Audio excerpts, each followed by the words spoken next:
Welcome back to the Hot Healed Girl podcast. I feel like we haven't podcasted in forever because it's been like 2 weeks. And But for that everyone feels else, it's like, BAU. yeah, it feels like forever to me. But in case you missed it, Courtney is a whole ass fiance now. So go tell her congratulations, Thank compliment her you. ring. It's beautiful. She's pretty. Yeah. Um, yeah, she's a she. But anyways, um, that's what's new for me. Anything new for you? I know, tell the people about MBSR if they haven't already heard. Yes, MBSR, if you haven't been on my stories, it's literally all I've been talking about because I have been consumed with it the past 3 weeks, but also freaking loving it. So very excited. We had our last class today, but now it's like the tests and the videos to complete all your certification stuff. So hopefully within like the next 2 weeks, I will be officially certified. So like maybe by the time you hear this, I will have all of that stuff done. But yeah, very, very excited.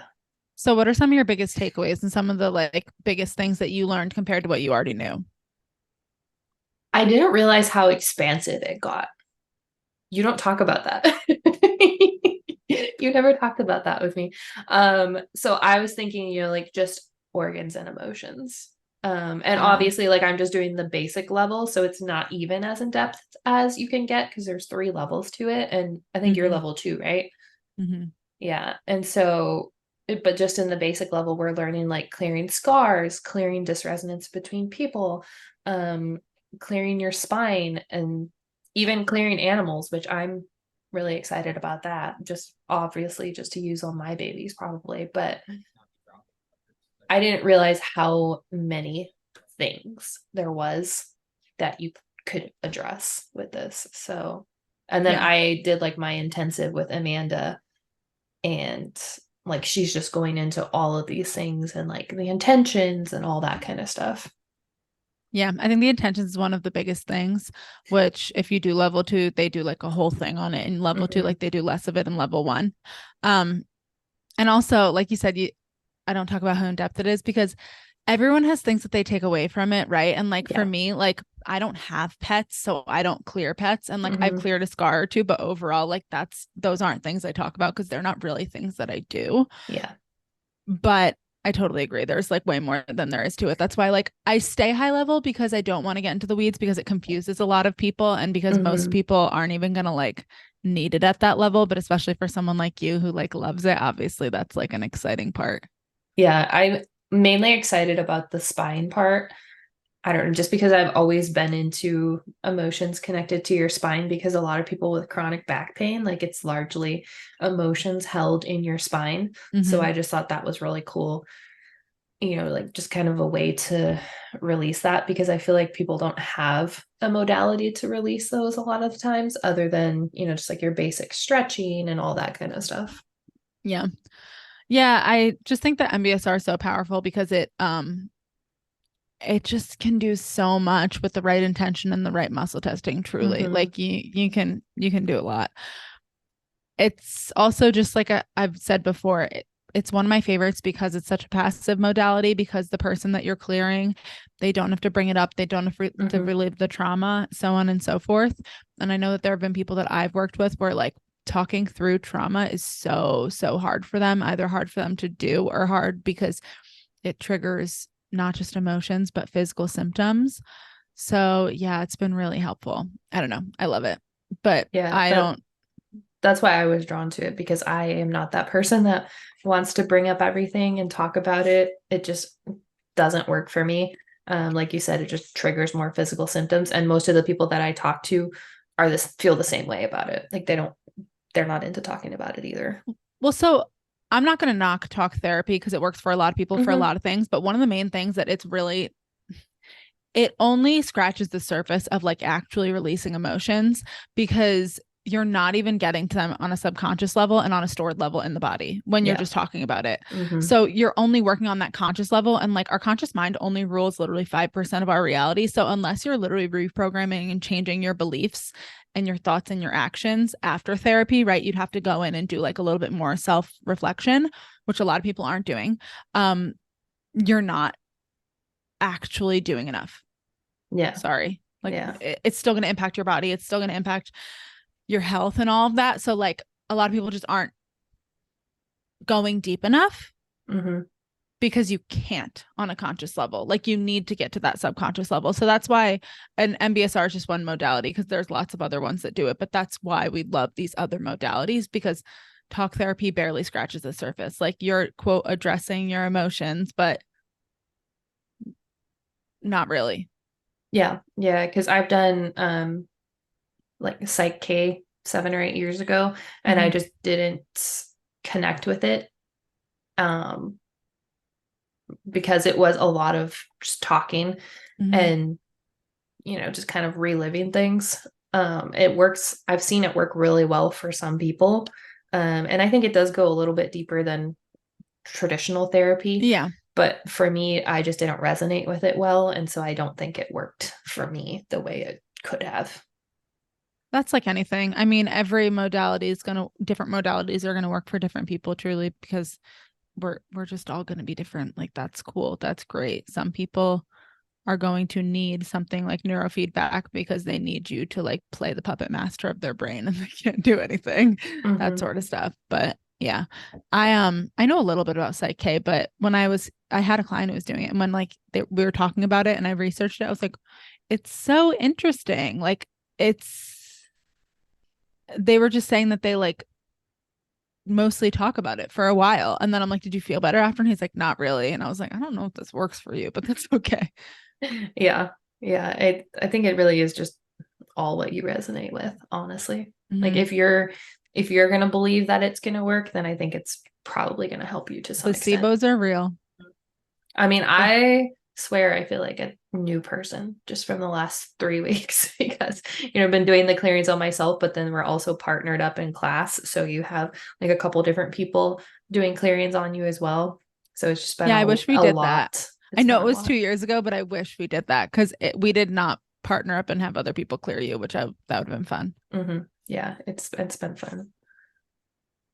So yeah, I I love that feel for you. like I have lost inflammation. Like I can see it in my body, just gone. And yeah, I think overall I just feel calmer, less overwhelmed, That's like which the biggest thing I hear people say. yeah, which if you know, Courtney knows, I've been feeling very overwhelmed this summer. So yeah, it was clearly the piece that I needed.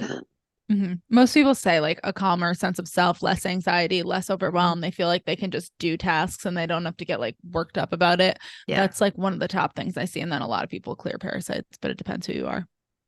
I think I've been clearing a lot of liver flukes.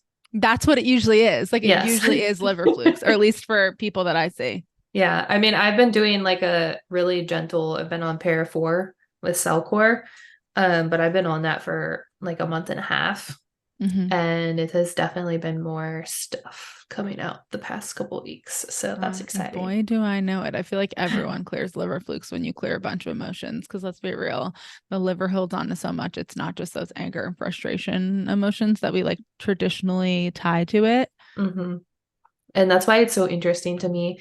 Like, obviously, I know how well emotional clearing works, but I'm always surprised by it, just like seeing it work personally. Because I'm someone that majorly supports my liver. I'm always on top of my liver health. But then to see something else, just on top of it, just works so well. I don't know. It just revalidates my point of you need all the aspects. I mean, you You do. can't just do nutrition. And I'm also just a believer that like we need different modalities too at different times in our life. Like I've Yeah. loved MBSR at some points. I've loved Reiki at some points. I've loved other energy healings. I've loved neurofeedback. Like it's just, we all need different modalities sometimes. So try and work out what one works for you. Yeah. Um, I was going to say one more thing. So yeah, if you want to learn more about it, we do have a really good podcast with Amanda about MBSR. We hmm could do like a brief overview of what it actually is here, but that's why you're like, I didn't even get the depth of it. And I'm like, that's because it always has to be brief. It's always like we clear emotions, limiting beliefs, a lot of other things blocking your physical and emotional bodies from your organs, glands, tissues using a cold laser, running it along the meridian points of the body, which is really just releasing light energy to the mitochondria, supercharging them so that they're powered enough to release all of those emotions, so on and so forth. Mm-hmm. Yeah. I mean, I feel like I learned a lot just from the podcast with Amanda, because she explains it really, really well in Yeah, there. she's really And eloquent. yeah. So yeah, if you want just the basics, like definitely go listen to that podcast because it's great. But I'm sure I will be sharing much more. Courtney has a lot of info. So yeah, reach out to either of us if you want to know more. Yeah, I know. I'm like in the middle of redoing my website because as you guys know, I don't do health anymore. I'm now just a business coach. So I'm just working on identifying as that and like just doing that. So it's a whole other time. It's a whole other thing. And I do use MBSR in my business coaching because it is very helpful for people to release any blocks tied to their business. Surprise, surprise. There's emotion stuff behind business too. What? So yeah, you'll probably find more information from me on MBSR upcoming too, just because I'm trying to like talk about more things. Woohoo. Amanda cleared me of like finances was a big thing in my internship that she cleared me. And I kid you not, 2 hours after our session, somebody reached out to me about booking a discovery call, which hasn't happened in weeks. So clearly something is working. Yeah, it's huge. Mm-hmm. That's why, yeah, like you have to, that's why the intention setting truly is so powerful because that's what you are honing in on. So, would you say something like financially abundant or something like that? Yeah, I think it's just abundance, and then yeah, just like talking about how I want my business to feel, and abundance, consistency, creativity, confidence, those kind of things. So actually this rings a bell for me. I was in a manifestation course that I still actually am making my way through. It's life happens. And one of the main things is how there's like a hierarchy of creating new habits or a hierarchy of, I don't even remember what it is. I think it's like hierarchy of change. That's what it's called. And the way that most people traditionally see it is like you make the change, it impacts your life, blah, blah, blah. The identity comes later. And they're like, you really need to flip it on its head. Like, you need to first identify as that person, right? Are you identifying as the wealthy person, as the 6-figure business owner? Like, do you feel like her every single day? Do you do things that she would do? Do you have that sense of authority? Like, what does the queen do? What does the CEO do? And then you go from there, which is really just, I think it's something that a lot of people know, but don't think about this way. Because when you think about it, it's the same thing with your health. It's the same thing with your business, whatever you want to call it. Like, you have to identify as that person first. And we say that with your business all the time. Like, you can't think you're the sick person. If you think you're the sick person, you're going to be the sick person your whole entire life, right? Like, that's why I had to really draw boundaries around my social life for my health. Because if I was identifying as the person who could get out of things because she wasn't feeling good, like, you're never going to heal that way. Those excuses are always going to be there for you unless you just say what the fuck you want. And surprise, then you don't need that excuse anymore. And it's not going to always be there for you. Like, there's the energy for it to clear and go away. But it's the same thing in your business. And I know that we've talked about this, but I loved that she said that that's where you need to start to make changes. Most people think I need to, in my health, the first thing I need is supplements, a diet, or I guess I'll say, like, in terms of people losing weight, the first thing I need to do is I need to start going to the gym. They're like, no, you need to identify as the healthy person who goes to the gym all the time so that it feels like a no-brainer. It doesn't feel like a decision. It's just like part of your habits and stuff like that. But that's how you change a habit. There's a lot more to the hierarchy. That's just like the number one, because I was looking at the top and the bottom, obviously, because that's like the easiest to explain. The first thing you don't do is change your habits. The first thing you do is change your identity. Yeah. But like, how do we change our identity, right? That's where it gets tricky. That's where it's like, I don't know. I think that a lot of people, I've gotten into this conversation a lot where people are saying that they're trying to do things all the time. And I don't really like the word trying because it feels like you're putting whatever it is far away. Right? Like, I'm trying. We'll just do it. Do it or don't. Right? Like, I'm doing it or I'm not doing it. Yeah. So that. But also, so many people in their heads make separate stories than what they're actually doing. They're like, I'm trying so hard, right? This was me the other day, actually. I'm like, oh my God, I am trying so hard in my business, putting this stuff out there and no one's responding. You know what trying so hard in my head was? Literally putting out one story. I'm not even joking. Like I was laughing at myself because I was like, no, you actually haven't done anything. Like you haven't made posts, you haven't identified, you haven't changed your website, you haven't like gone on other podcasts. Like you haven't actually done anything. But in my head, I'm trying so hard and nothing's working, but like nothing's fucking happening on the physical level. Yeah, that's relatable. And I'm like, guys, this was actually me the other day. Like, I wish I was joking. And then I laughed at myself and I was like, okay, you have to actually put in the work, or not even put in the work. Cause I'm never going to say that you have to work so hard to make things happen, but you have to like work in alignment with them truly. Yeah. Like I have to put out there that this is the person that I am, that this is the stuff that I do, that like make a landing page, tell people what I do, tell people when it launches, stuff like that. Mhm. And I can't just put it out once and then be like, oh my God, it's not working. Yeah. Well, no fucking shit. You gave up after one try. It's the same thing with people in their health journey all the time. Well, I'm trying so hard and nothing's working. And I'm like, okay, well, have you actually been tapping? Well, no, I didn't want to. Okay, well, have you been meditating? Well, no, I didn't want to. Well, have you been journaling every day? Well, no, I didn't want to, but I'm taking my supplements and I'm eating food, right? I'm sorry, you're not. You're not doing everything. Like, I don't know how to crack and break it to people. Like, I think sometimes just the thought of doing those things is like so overwhelming for some people sometimes. So just like thinking about it feels like so much work to them. So that's where like that's where they don't do feel, anything. yeah, they feel like they're trying just because they're constantly thinking about it. Because I know I have been in that place where I'm like, I need to do this. I need to do this. I need to do this. But it just sounds like so much work and so overwhelming to actually do that thing. And so I just put it off and put it off and put it off, but it's still in my brain thinking about it. So it feels like I'm trying. I mean, I am like, I'm constantly trying to do that thing. I just never do the thing. Yeah, that's trying. And that's why I'm like, I don't like the word trying. Like you're doing it or you're not, truly. Yeah. Like, but I have something about that too. Surprise. Because so sometimes when things feel very overwhelming, like you said, like it's too much to do, it's either because our subconscious mind views it as like so big it's truly impossible, or so small that it doesn't matter. Like those are the, so if it's too big it's impossible, how can you make it into small digestible things? If you're like, oh my God, I need to sell this program. Yeah. Don't focus on selling the program. Focus on, okay, I need to make one piece of content today. And then I need to talk to 2 people. And then I need to get on 1 podcast, right? Can we break it down into more digestible, very attainable things?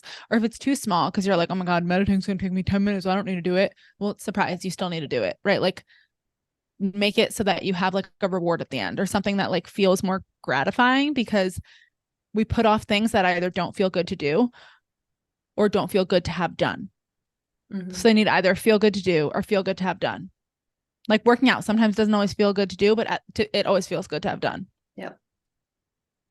Sometimes in the moment, I'm like, oh, God, I have to do one more squat. I'm going to literally lay down on the floor. But like afterwards, I'm like, ooh, adrenaline. We love it.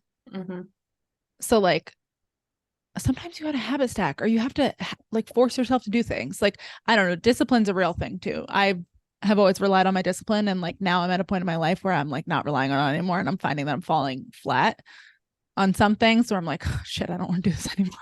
I don't want to be forcing myself to do stuff my whole life. So like it's finding that balance. But if it's too big, break it down to small digestible pieces, right? If you're like, I need to heal my body, right? Ooh, what does that mean today? Means eating good. That means meditating. That means moving my body. Like make them digestible. Or if it's too small, make it so that at the end of it, like I get to make my coffee after I meditate. I don't have my coffee until I meditate or whatever. Yeah. I don't know. Just a thought. The subconscious mind's a tricky thing. I love it. I just think it's so interesting. It's like a whole nother human living inside of it you is sometimes. I know. I've been shifting a lot of things around mine because I'm realizing that for the longest time I was so hard on myself, and I didn't even realize how hard I was on myself about everything. Like everything was like not good enough, all that stuff. And I was like, wow, that's rough to be living in your brain 24/7. Like shit. So we're shifting things over here. And I didn't even realize. I thought everyone was that way. That's not that's not the case. Surprise. So yeah, if you want to retrain your brain, shift your business, go talk to Courtney. Ah, If you want to I'm release gonna all the change your life. emotions connected to your hormones, come talk to me. I'm gonna trigger the shit out of you, and it's gonna change your life. Changing your life is good. It'll change your life for the better. Trust us. Triggers are good. They show us where we're unhealed. Yeah. Yeah. Okay. Your girl has been through a lot of triggers this year. Sometimes. But she's feeling good now. She's feeling good. There you go. You need this piece. Yeah. Anyway, where can the people find you? At the THE Rooted in Health. What about you? At Emily Joy Wellness everywhere. And if you like this podcast, please give us a rating, subscribe, drop a review, share us on Instagram, all the things. We love it. Bye.